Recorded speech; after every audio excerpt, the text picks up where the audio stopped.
नमस्कार मित्रों, मैं देवेश मिश्रा आप सबका स्वागत करता हूं अपने इस YouTube चैनल पर और आशा करता हूं कि आप सब स्वस्थ और आनंद में होंगे। मैंने पिछले भाग में देवयान और पितृयान का वर्णन किया था। इसको आगे बढ़ाते हुए मैं इसका दूसरा भाग लेके आया हूं। इसमें विस्तार से उन मार्गों के बारे में बताया गया है। चलिए दोस्तों, शुरू करते हैं भाग 2 को। वर्तमान शरीर त्याग कर प्राणियों के लिए इस लोक से परलोक में जाने के वेदों में 2 मार्ग बताए गए हैं। पहला देवयान है और दूसरा मार्ग पितृयान से है। इन दोनों मार्गों की चर्चा हमने पहले भाग में की है। चलिए चलते हैं दूसरे भाग की ओर। देवयान मार्ग शुक्ल और प्रकाशमय है तथा पितृयान कृष्ण और अंधकारमय है। इसी का गीता में भी प्रतिपादन किया गया है। शुक्ल यानी देवयान को अनावृत्ति मुक्ति मार्ग और कृष्ण पितृयान को आवर्ती यानी बार बार संसार में लौटने वाला मार्ग कहा गया है। मुक्ति मार्ग ही अर्चिर आदि मार्ग है जो प्रकाशमय है। अर्चिर अग्नि को कहते हैं। अग्नि से ही प्रकाश होता है। अर्ची मार्ग से जाने वाले वैष्णवों की गति साक्षात भगवान नारायण ही होते हैं। जिस पर भगवान की निहेतुक कृपा होती है वही परम वैष्णव है और वही इस गुणातीत अर्ची मार्ग से जाता है। वैष्णव धर्म परायण तथा अनन्य भाव से भगवान की सेवा किए बिना जीव इस मार्ग का अधिकारी नहीं हो सकता। पूर्व जन्म के स्वकृत शुभाशुभ कर्मों के फल भोगानुसार संस्कृति चक्र यानी बार बार जन्म और मरण की परंपरा में उलझे हुए दुखाक्रांत जीवों के ऊपर कभी भगवान निहत की कृपा होती है। भगवान के कृपा पात्र जीवों को सर्वप्रथम संतों की संगति प्राप्त होती है।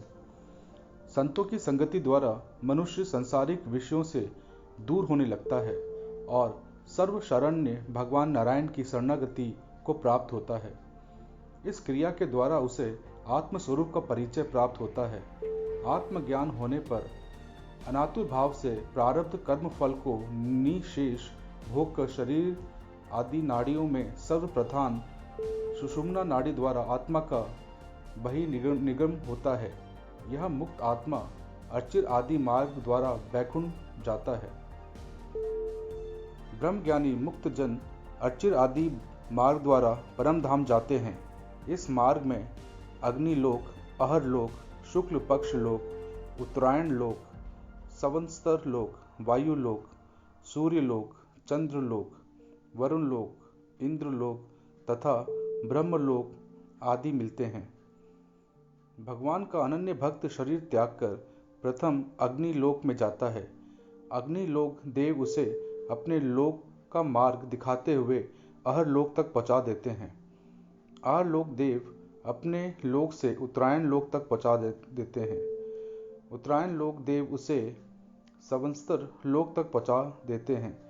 इस तरह 12 लोकों के अधिपति अपने अपने लोकों से दूसरे लोक तक मुक्त आत्मा को ससम्मान पहुंचाकर लौट आते हैं। इसी को अर्चिर आदि मार्ग कहते हैं।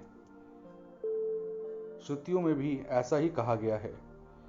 गीता अध्याय 8 के 23वें और 27वें श्लोक का यही मनवंतन है। भगवान श्री कृष्ण ने इन श्लोकों के द्वारा अर्जुन को ऊपर लोकों में जाने के लिए जिन 2 मार्गों का निर्देश किया है अर्थात अर्ची और धूम, इन दोनों मार्गों का ज्ञाता योगी मोहाक्रांत नहीं होता। अतः मुमुक्षुओं को इस पर विचार कर अर्चिर आदि मार्ग प्राप्त करने का उपाय करना चाहिए। यद्यपि इस समय घनघोर कलिकाल में विद्या की क्षीणता तथा जीवों की केवल अर्थ काम परायणता के कारण अर्चिर आदि मार्ग लोगों के लिए कहानी का भी विषय नहीं रह गया है, फिर भी भगवान श्री कृष्ण का यही निर्देश श्रेष्ठ है। अर्थात अर्चिर आदि मार्ग ध्यान रूप योग प्राप्ति का उपाय आवश्यक है। वह उपाय भगवान की अनन्य भक्ति ही है। जो व्यक्ति दोनों मार्गों का ज्ञान कर लेगा वह तो अवश्य ही समझ जाएगा कि अचिर मार्ग प्राप्त किए बिना संसार बंधन का पचड़ा मिटने वाला नहीं है। अतः शीघ्र अतिशीघ्र भगवान की शरणागति सबको करनी चाहिए, जिससे परलोक नहीं बिगड़ने पाए और मनुष्य जीवन सफल हो। जो व्यक्ति अर्ची और धूम मार्ग का ज्ञान नहीं कर सका वह सर्प, पतंग, कीट या कृमि आदि योनि में भ्रमरता रहेगा, घूमता रहेगा। ये वीडियो आपको कैसी लगी? अपने विचार कमेंट के माध्यम से मुझे बताइएगा। और इस वीडियो को अगर आपने पसंद किया हो तो सब्सक्राइब करना ना भूलें। धन्यवाद।